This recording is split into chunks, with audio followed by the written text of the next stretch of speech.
오늘 우리가 살펴볼 본문은 여러분이 너무나 잘 아시는 내용입니다. 흔히 탕자의 비유라고 많이 이야기를 하죠.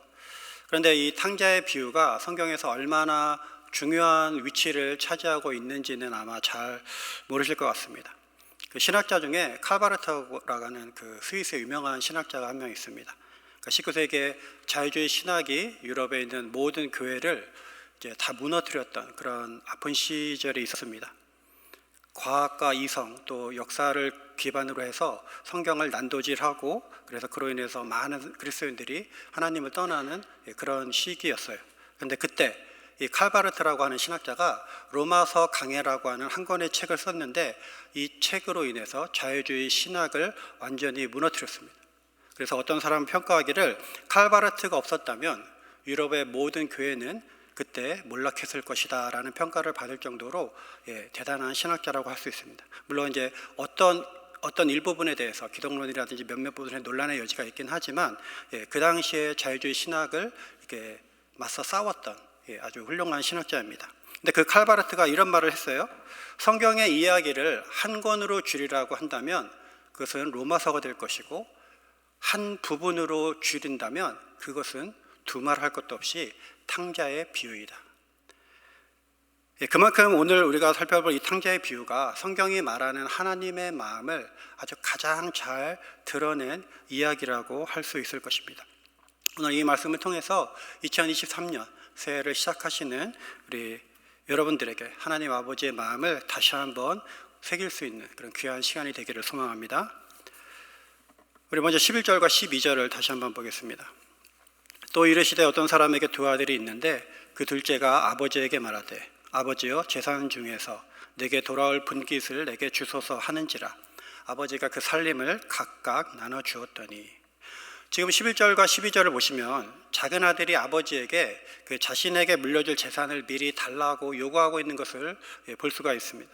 그런데 신명기 21장 17절에 의하면 그 부모가 재산을 상속할 시에 장남에게 3분의 1을 주고요. 그 다음에 이제 둘째에게 차남에게 3분의 1을 주게 되어 있습니다. 지금 이 둘째 아들은 그 상속법을 근거로 해서 아버지에게 그 유산을 미리 달라고 이제 요청하고 있는 것입니다. 그런데 여러분 한번 생각을 해보세요. 지금 이 둘째 아들의 행동이 뭔가 잘못되지 않았습니까? 흔히 재산 상속이 언제 이루어지는 거죠? 부모의 임종을 앞두고 이루어집니다. 그렇죠? 부모님이 돌아가시기 직전에 자녀들에게 자신의 재산을 이렇게 주는 것이 일반적입니다. 물론 이 당시에 이제 귀족 사회 같은 경우는, 귀족 가문 같은 경우는 후견인 제도를 줘서 미리 이렇게 넘겨주는 경우도 있었지만, 그거는 이제 일반적이진 않았고요. 그래서 부모님이 아직 경정하신 상황에서 둘째 아들이 지금 그 아버지의 재산을 미리 달라고 요청했던 것입니다. 그러니까 상식을 벗어나는 행동이었던 거죠.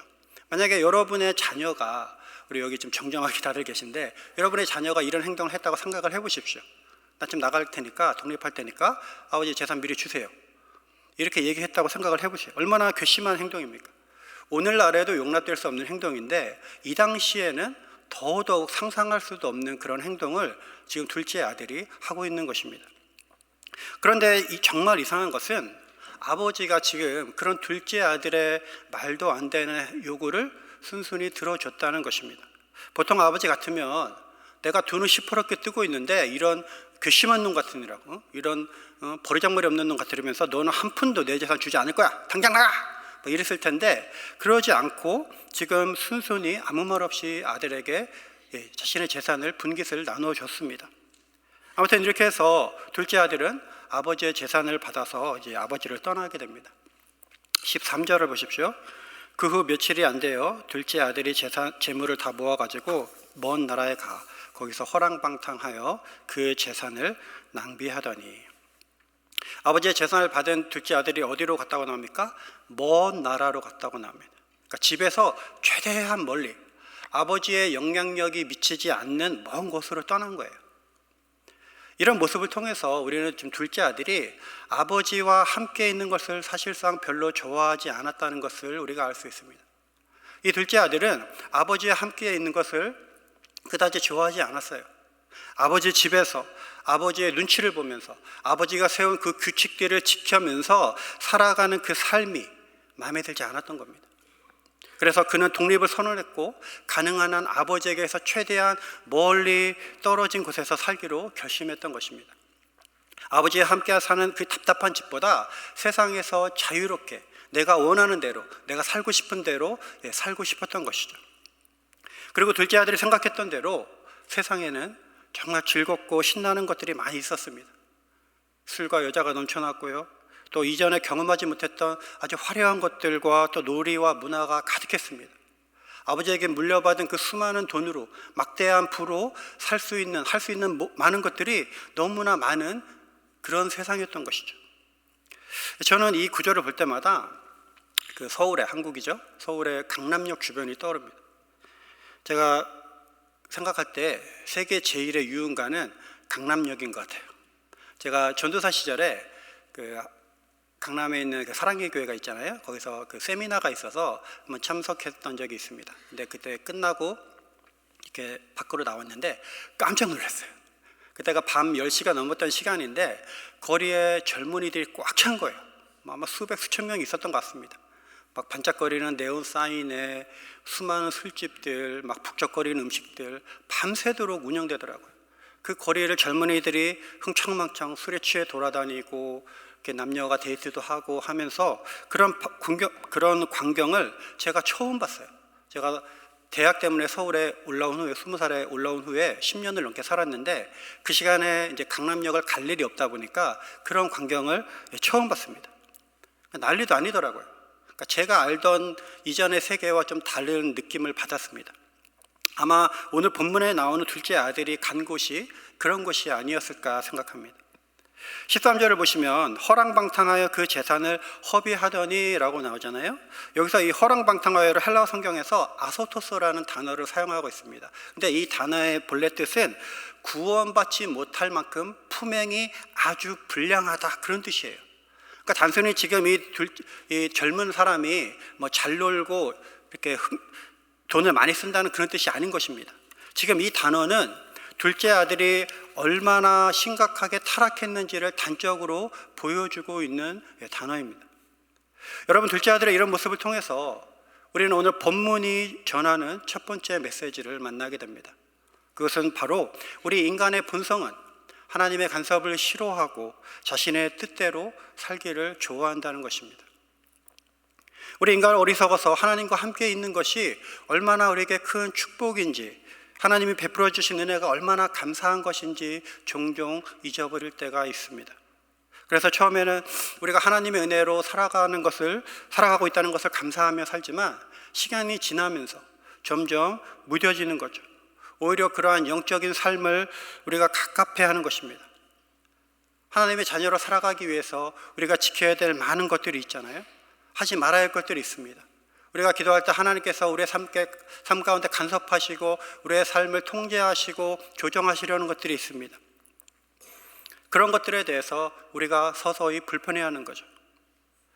그러면서 우리 안에 자유에 대한 갈망이 커지기 시작합니다.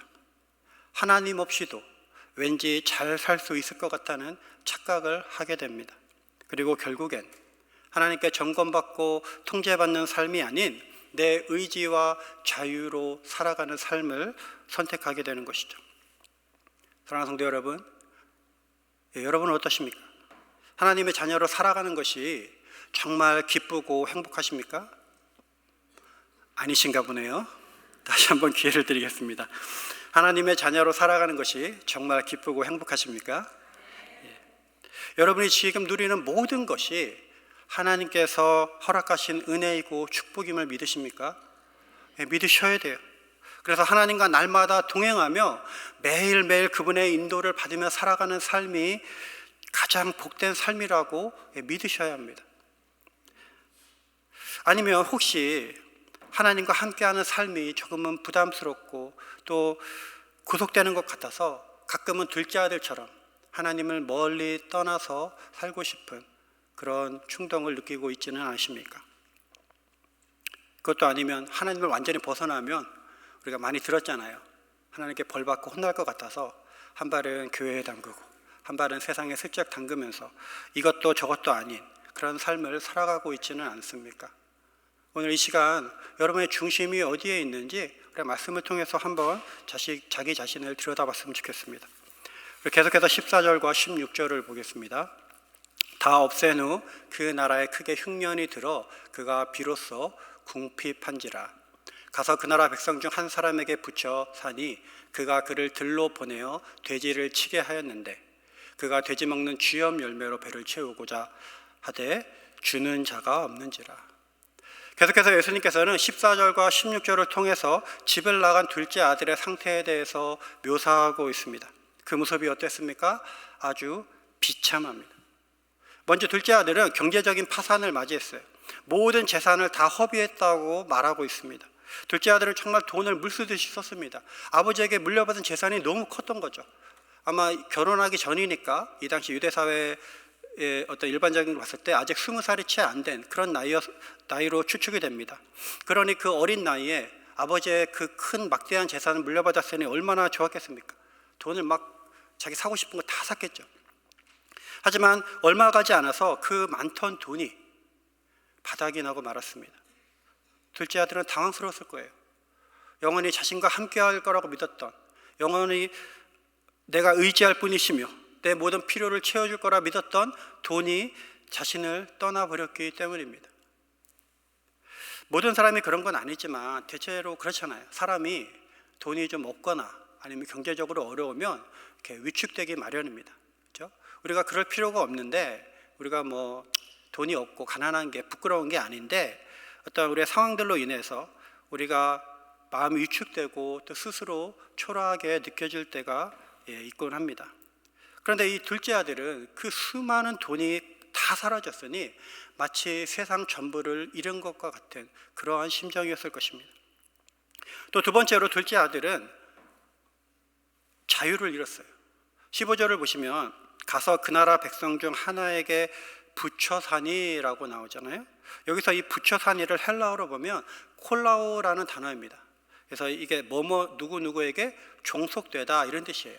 다시 말해서 지금 둘째 아들이 종이 됐다는 뜻입니다. 그것도 남의 나라에서. 얼마나 비참합니까? 자유를 찾아서 아버지를 떠나 이방 나라에 갔는데 그 이방 나라에서 오히려 종이 됐던 것입니다. 특별히 이것은 유대인으로서 엄청난 수치였습니다. 왜냐하면 유대인들은 다른 족속의 종이 되는 것을 가장 수치스럽게 여겼기 때문입니다. 게다가 둘째 아들이 하게 된 일은 둘째 아들을 더 비참하게 만들었어요. 둘째 아들이 하는 일이 뭐였습니까? 이방인 주인이 둘째 아들에게 시킨 일이 뭐라고 나오죠? 돼지를 치는 일이었습니다. 모세율법에 의하면 돼지는 부정한 음식에 해당합니다. 그래서 유대인들은 돼지고기를 먹지 않아요. 심지어 돼지를 치는 일도 직접 하지 않습니다. 대부분 이방인 종들을 시켜요. 그것을 아주 천한 일로 여겼기 때문입니다. 그런데 그 천한 일을, 그 부정한 일을 지금 둘째 아들이 하고 있는 것이에요. 내가 아버지 집에 있었다면 상상도 못했을 일인데 아버지 집을 떠나서 지금 이 둘째 아들은 이방 나라의 이방인의 종으로서 돼지를 치는 그러한 천하고 비천한 일을 하고 있었던 것입니다. 그러니 이 둘째 아들의 마음이 얼마나 비참했겠어요. 아버지를 떠난 대가가 너무나 컸던 것이죠. 마지막 세 번째로 둘째 아들은 사람도 잃었습니다. 16절을 보시면 저가 돼지 먹는 쥐염 열매로 배를 채우고자 하되 주는 자가 없는지라 라고 나오죠. 남의 종으로 살아가는 게 얼마나 고달프고 힘들었겠습니까? 배가 너무 고팠어요. 그래서 둘째 아들은 쥐염 열매라도 먹고 싶었습니다. 그런데 이 쥐염 열매가 어떤 음식입니까? 돼지가 먹는 음식이에요. 일반적으로 사람이 먹는 음식이 아니었습니다. 열린다 성경이라는 책 아마 혹시 아실 거라고 생각하는데 류모세 선교사님이 쓰신 책인데 그 열린다 성경에서 이 쥐염 열매에 대해서 이렇게 설명을 하고 있습니다. 이스라엘에서 가난한 사람들이 정말 먹을 것이 없을 때 마지막에 먹던 식량이 바로 이 쥐염 열매라고 합니다. 그런 음식을 먹어야 할 정도로 둘째 아들이 배고픈 삶을 살았던 거예요. 그런데 여러분 더 비참한 사실은 그런 형편없는 돼지 쥐염 열매조차 얻을 곳이 없었다는 사실이에요. 저가 돼지 먹는 쥐염 열매로 배를 채우고자 하되 주는 자가 없는지라. 아무도 그에게 이 쓰레기 같은 음식조차 나눠주지 않았던 거죠. 둘째 아들이 돈이 많을 때는 그 주변의 사람들을 바글바글 댔습니다. 그 아들과 친해지려고 하고 잘 보이려고 하고 함께 하려고 했던 수많은 사람들이 있었어요. 그런데 둘째 아들이 돈이 바닥나자, 거지가 되자 모든 사람들이 떠나간 것이죠. 지금 이 16절은 먼 이방 땅에서 외로이 홀로 남겨진 둘째 아들의 모습을 잘 묘사하고 있습니다. 사랑하는 성도 여러분, 이것이 바로 하나님을 떠나 세상으로 간 인간의 모습입니다. 하나님이 없이도 잘 살 수 있다고 큰 소리친 인간의 모습입니다. 성경은 오늘 본문을 통해서 인간은 하나님을 떠나서는 결코 살 수 없는 존재라는 사실을 우리들에게 분명히 말하고 있습니다. 그렇습니다, 여러분. 하나님이 계시지 않는 삶은 죽은 거나 마찬가지예요. 일시적으로는 괜찮아 보일 수 있습니다. 하나님이 아닌 다른 것으로도 우리가 충분히 살아갈 수 있다고 우리가 느낄 수 있어요.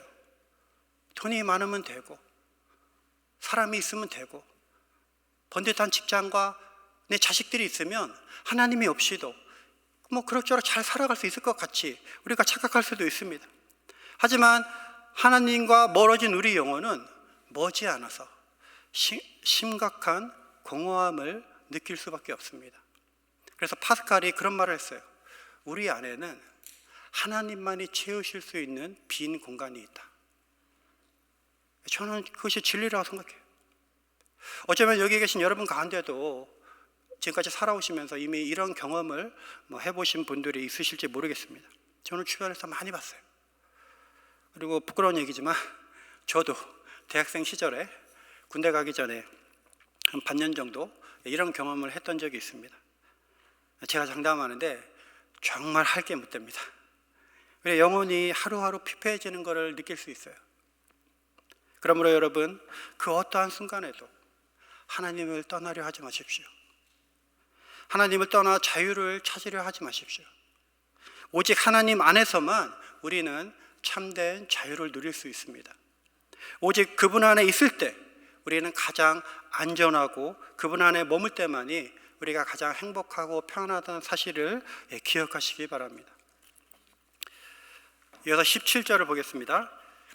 이에 스스로 돌이켜 이르되 내 아버지에게는 양식이 풍족한 품꾼이 얼마나 많은가. 나는 여기서 줄여 죽는구나. 자유를 찾을 수 있을 거라고 믿었던 세상에서 오히려 깊은 실패와 절망을 경험한 둘째 아들이 이제 드디어 정신을 차리기 시작합니다. 이에 스스로 돌이켜라고 나오죠. 표준 세번역 성경을 보시면 좀 더 의미를 잘 살려서 번역을 했어요. 그제야 제정신이 들어서. 이렇게. 인생의 끝자락을 경험한 둘째 아들이 이제 정신을 차리기 시작합니다. 자신의 상황이 얼마나 한심하며 또 심각한 상태인지를 돌아보기 시작한 거예요. 그러면서 두 가지의 반응이 둘째 아들에게 나타났습니다. 첫 번째 반응은 자신이 아버지께 큰 죄를 지었다는 사실을 깨달은 것입니다. 18절을 보십시오. 내가 일어나 아버지께 가서 이르기를 아버지, 내가 하늘과 아버지께 죄를 지었사오니. 자신이 한 행동이 얼마나 아버지께 큰 죄였는지 그전에는 미처 알지 못했어요. 하지만 인생의 깊은 실패와 절망과 나락 속에서 그는 자신이 아버지께 해서는 안 될 짓을 했다는 사실을 깨닫게 됩니다. 또 그것이 얼마나 아버지의 마음을 아프게 했는지도 알게 돼요. 이어서 두 번째 반응은 낮아짐이었습니다. 19절입니다. 지금부터는 아버지의 아들이라 일컬음을 감당하지 못하겠나이다. 나를 품꾼의 하나로 보소서 하리라 하고. 자신이 지은 죄를 깨달은 둘째 아들은 더 이상 이제 내가 아버지의 아들로 살아갈 자신이 없었어요. 나 같은 놈은 아들로 불리면 안 된다고 생각을 했습니다. 그래서 스스로 아들이 아니라 아버지의 품꾼으로 살아가기로 결심합니다. 이것은 자신이 지은 죄에 대한 대가를 기꺼이 치르겠다는 둘째 아들의 굳은 의지를 보여주는 것입니다. 그리고 그는 결심한 것을 곧바로 행동에 옮겼습니다. 20절을 보십시오. 이에 일어나서 아버지께로 돌아가니라. 사랑하는 성도 여러분, 둘째 아들의 이런 모습을 통해서 오늘 본문은 우리에게 두 번째 메시지를 전해줍니다. 바로 회개는 나를 돌아보는 것에서 시작한다는 사실입니다. 우리 인간은 누구나 죄로 인해 넘어질 수 있어요. 좀 더 솔직하게 얘기하면 너무 잘 넘어집니다. 인정하시죠? 아닌 척 하시면 곤란합니다. 죄의 유혹에 너무 약한 것이 우리들이에요. 예배하고 기도하고 말씀을 보지만 그럼에도 불구하고 우리는 또 넘어져요. 안 그러겠다고 매일같이 결단하는데 넘어지고 또 넘어집니다. 그게 우리의 본질입니다. 우리의 연약함이에요. 그리고 죄를 지은 우리는 내가 죄를 지었다는 그 사실 때문에 마음이 무거워지고 또 영적으로 침체됩니다. 때로는 그 죄가 너무 크다고 느껴서 또 하나님께 너무 죄송해서 우리 스스로 하나님을 멀리 하려고 할 때도 있습니다. 그리고 사단은 그 순간을 놓치지 않고 그런 우리를 너무나 잘 알아서 계속해서 우리의 죄를 들춰내면서 너 같은 놈은 아들이라 불릴 자격이 없어. 네가 무슨 하나님의 자녀야 라고 우리를 공격하곤 합니다. 하지만 여러분, 중요한 것은 우리가 그러한 상황 속에서 절망하고 포기하는 것이 아니라 그러한 실패와 절망 속에서 우리 자신을 돌아볼 때 치유와 회복이 시작된다는 사실입니다. 비록 지금은 내가 죄로 인해서 이 모양 이 꼴이지만 그럼에도 불구하고 여전히 내가 하나님의 자녀라는 그 사실을 우리가 기억할 때 우리는 회복될 수 있습니다. 아무리 절망적인 상황일지라도, 아무리 내 죄가 크다 할지라도 우리가 회개하기만 한다면 우리를 용서하시고 우리를 다시 받아주시는 하나님 아버지가 나에게 있음을 우리가 믿을 때 우리는 다시 일어날 수 있습니다. 18절에서 스스로 돌이켜라고 나오잖아요. 이 헬라 원어의 의미는 자기 자신에게로 돌아간다, 그 뜻이에요. 그렇습니다. 여러분, 회개는 돌아가는 거예요. 내 본래 상태로 돌아가는 것입니다. 내가 있던 자리로 돌아가는 게 회개예요. 예배의 자리로, 말씀의 자리로, 기도의 자리로, 은혜의 자리로, 우리 하나님 아버지가 있는 곳으로 돌아가는 것, 그것이 회개의 시작인 것입니다. 지금 이 시간 성령께서 여러분에게 생각나게 하시는 죄는 무엇입니까? 여러분이 회복하셔야 될 삶의 자리는 어디입니까? 새해가 시작된 지 벌써 15일이나 됐어요. 그렇죠? 성구영신 예배 드리는 게 얼마 안 된 것 같은데 벌써 1월 15일입니다. 성구영신 예배를 드리면서 아마 많은 결심을 하셨을 거라고 생각을 합니다. 새해에는 내가 이러한 죄의 습관들에서 벗어나고 끊겠습니다. 하나님, 내가 이렇게 살겠습니다. 이러한 것들을 벗어나겠습니다라고 많은 결단을 하셨을 텐데 혹시 아직도 그러한 죄의 습관들을 붙들고 있지는 않으십니까? 이 시간 이 말씀 앞에서 우리 자신을 정직하게 돌아보시기를 축원합니다. 이제 20절부터 23절을 통해서 예수님께서는 아버지가 어떻게 아들을 용서하는지 이제 아주 구체적으로 말씀하십니다. 20절입니다. 아직도 거리가 먼데 아버지가 그를 보고 측은히 여겨 달려가 목을 안고 입을 맞추니. 집을 나간 아들을 아버지는 매일같이 기다리고 있었어요. 이제나 저제나 오늘은 내 사랑하는 아들이 돌아오지 않을까, 문 밖에서 서성이며 매일같이 기다렸던 것입니다. 그런데 어느 날 정말 기적과 같이 저기 멀리서 아들의 모습이 보였습니다. 아직도 거리가 먼데라고 했잖아요. 그렇죠? 거리가 멀어서 사실 육안으로는 누구인지 구별하기가 어렵다는 뜻입니다. 그런 거리예요. 게다가 지금 이 둘째 아들의 모습을 한번 상상해 보십시오. 오랜 외국 생활과 또 고생으로 인해서 몰골이 말이 아니었을 거예요.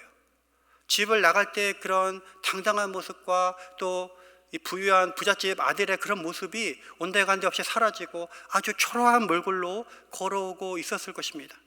그런데 그럼에도 불구하고 아버지는 그 먼 거리에서 그가 자신의 집 나간 둘째 아들이라는 사실을 단번에 알아챘습니다.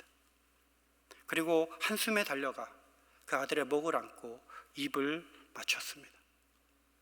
여기서 이 입을 맞추리라는 단어가 그 헬라어로 카타필레오라는 단어거든요. 근데 이게 이 뜻이 계속해서 키스하다 이런 뜻이에요. 그러니까 지금 여기서 아들의 목을 안고 입을 맞춘 게 안고서 뭐 뺨에다 한번 뽀뽀 쪽 하고 맞은 게 아니라 아들을 만난 기쁨이 너무 커서 계속 뽀뽀한 거예요. 아들에게 뺨에도 하고 눈에도 하고 코에도 하고 막 쪽쪽쪽 됐겠죠. 너무 행복한 거예요. 지금 이 아버지, 여러분 이 행복에 찬 아버지의 모습이 그려지십니까? 떠오르셔야 돼요. 지금 너무 행복했어요. 아버지는 그렇게 아들을 만난 기쁨을 누린 아버지는 이제 본격적으로 아들의 신분을 원위치로 돌려놓기 시작합니다. 제일 먼저 뭘 했습니까? 종들에게 이르되 제일 좋은 옷을 내어다가, 아버지는 하인들에게 명령해서 가장 좋은 옷을 입히게 합니다. 왜 옷을 갈아입혔을까요? 아들에게 있는 과거의 흔적을 없애기 위해서였어요. 아들이 입고 온 그 더러운 옷을 벗김으로써 아버지는 아들이 경험한 과거의 실패와 상처와 죄의 모든 흔적들을 지워버리려 했던 것입니다. 그리고 새 옷을 입혔습니다. 그것도 그냥 옷이 아니라 누가 봐도 가장 화려하고 가장 비싸 보이는 옷을 입혔습니다. 여러분 그 새 옷을 입은 둘째 아들의 마음이 어땠을 것 같아요? 초라한 모습으로 돌아온 자신에게 아버지가 아무것도 묻지 않고 아무런 질책도 하지 않고 가장 좋은 옷으로 자신을 갈아입히는 아버지를 보면서 우리 아버지가 여전히 나를 사랑하시는구나, 내가 여전히 아버지의 아들이구나 라는 사실을 이 둘째 아들은 깊이 깨달았을 거라고 저는 생각합니다. 그리고 이어서 아버지가 한 행동은 무엇이죠? 아들의 손에 가락지를 끼웠어요. 고대 이스라엘에서 반지는 권위의 상징이었습니다. 따라서 손에 가락지를 끼웠다는 것은 아들에게 자신의 모든 권한을 위임한다는 것과 같은 의미를 지니고 있습니다. 이것은 아버지의 의도적인 행동이었습니다. 지금 보세요. 둘째 아들이 돌아왔잖아요. 그러면 그 집의 식구들과 그 종들이, 하인들이 그 소식을 듣고 다 몰려왔을 거예요. 집남 같은 둘째 아들이 돌아왔대. 막 빨리빨리 퍼졌겠죠. 다 몰려와서 아버지와 아들이 만나는 그 광경을 지금 지켜보고 있을 것입니다. 아버지는 그들 앞에서 돌아온 둘째 아들이 여전히 자신의 모든 권한을 이어받을 상속자라는 것을 알려주고 싶었던 것입니다. 비록 잠시 집을 나가 있었지만 그럼에도 불구하고 이 둘째 아들의 신분은 여전히 자신의 아들이며 내 모든 것을 이어나갈 이 집의 상속자라는 것을 아버지는 그들에게 보여줬던 것입니다. 그리고 마지막으로 아버지는 잔치를 벌였습니다. 23절에서 24절입니다. 그리고 살찐 송아지를 끌어다가 잡으라. 우리가 먹고 즐기자. 이 내 아들은 죽었다가 다시 살아났으며 내가 잃었다가 다시 얻었노라 하니 그들이 즐거워하더라. 온 동네 사람들을 모두 불러서 잔치를 벌리면서 자신의 둘째 아들이 돌아왔음을 모두에게 알렸습니다. 이렇게 함으로써 아버지는 둘째 아들이 새로운 출발을 하기에 조금도 부족함이 없도록 모든 사람들 앞에서 아들을 회복시켜 주었습니다. 여러분, 이것이 오늘 본문이 우리에게 전하는 마지막 세 번째 메시지입니다.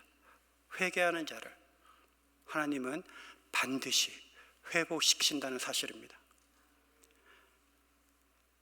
오늘 본문에 나오는 이 둘째 아들이 누구입니까? 바로 저와 여러분입니다. 바로 우리들의 모습이에요. 그렇게 우리가 주님께 회개하고 돌아왔을 때 주님은 우리의 과거에 대해서 더 이상 묻지 않으시는 것입니다. 이사야 43장 18절의 말씀처럼 너희는 예전 일을 기억하지 말며 옛날 일을 생각하지도 말라라고 우리에게 말씀하시는 거예요. 오늘 본문에서 아버지가 둘째 아들의 옷을 갈아입혔듯이 주님은 우리의 과거의 옷을 갈아입히십니다. 우리의 옷을 벗기시면서 이제는 괜찮다고 말씀하시는 거예요. 네가 어떠한 죄를 지었어도 괜찮아, 신경 쓰지 마, 난 너를 이미 용서했어라고 우리에게 말씀하십니다. 내가 너를 회복시킬 테니까 이제 아무런 걱정하지 말고 나를 믿고 나와 함께 걸어가자고 우리에게 용기를 주시는 것입니다. 더 나아가 주님은 우리에게 성령을 부으시사 우리가 하나님의 자녀임을 입증하시고 그 성령의 능력으로 하루하루 살아갈 수 있도록 우리를 도우시는 줄로 믿습니다. 이 회복의 은혜를 경험하시는 저와 여러분들이 되시기를 주님의 이름으로 축원합니다. 마지막으로 이 놀라운 회복의 은혜를 우리가 경험하기 위해서 반드시 해야 할 일이 있습니다. 그것은 일어나는 거예요. 오늘 말씀에서 둘째 아들이 가장 잘한 일이 하나 있습니다. 바로 20절입니다. 20절을 보시면 이에 일어나서라고 나와요. 스스로 돌이킨 아들이 일어나서 아버지께 갔습니다. 자신의 지은 죄를 깨달은 둘째 아들은 그 깨달음에서 머물지 않았어요. 그는 일어났습니다. 일어나서 아버지에게 돌아갔어요. 비록 아버지의 얼굴을 볼 면목이 없었지만, 아버지가 어떻게 반응할지 두려웠지만 그는 일어나서 아버지에게 돌아갔습니다. 변화를 위해서, 새로운 시작을 위해서 그는 일어났던 것입니다. 여러분, 이것이 우리가 해야 할 일입니다. 용서는 하나님이 하시지만 용서의 자리로 나아가는 것은 우리의 몫인 거예요. 치유와 회복은 하나님이 하시지만 회개와 결단은 여러분의 몫인 것입니다. 그리고 죄를 깨닫는 순간 즉시 움직이셔야 돼요. 여러분 자신에게 여지를 주지 마십시오. 일어나셔야 합니다. 죄로 인해서 힘들어했던 여러분의 지난 날들과 그로 인해 생겨난 아픔과 상처에서 일어나셔야 합니다. 실패와 좌절이 여러분을 붙들고 놓아주지 않을지라도 일어나셔야 돼요. 사단이 아무리 여러분의 죄를 들추고 여러분이 자격 없는 자라고 비방할지라도 일어나셔야 합니다. 지금 여러분의 삶의 모습이 어떠한지는 전혀 중요하지 않아요. 여러분이 얼마나 큰 죄를 지었는지 역시 그것도 중요하지 않습니다. 왜 그렇습니까? 우리가 지은 그 어떠한 죄도 예수 그리스도의 십자가보다 더 크지는 못하기 때문입니다. 이것이 복음입니다, 여러분. 이것이 성경이 계속해서 우리들에게 전하고 있는 메시지인 것입니다. 그러므로 사랑하는 성도 여러분, 그 어떠한 순간에도 여러분이 하나님의 자녀라는 사실을 잊지 마십시오. 우리를 사랑하사 자기 아들을 아끼지 아니하시고 내어주신 그분이 우리의 하나님 아버지가 되신다는 그 사실을 기억하시기 바랍니다. 그분은 반드시 우리를 회복시켜 주실 것입니다. 우리가 하나님의 자녀된 권세를 누리며 살아갈 수 있도록 우리를 도우시고 이끌어 주실 것입니다. 새롭게 시작한 2023년 이 한 해 동안 이 믿음으로 승리하시는 저와 여러분들이 되시기를 주님의 이름으로 축원합니다.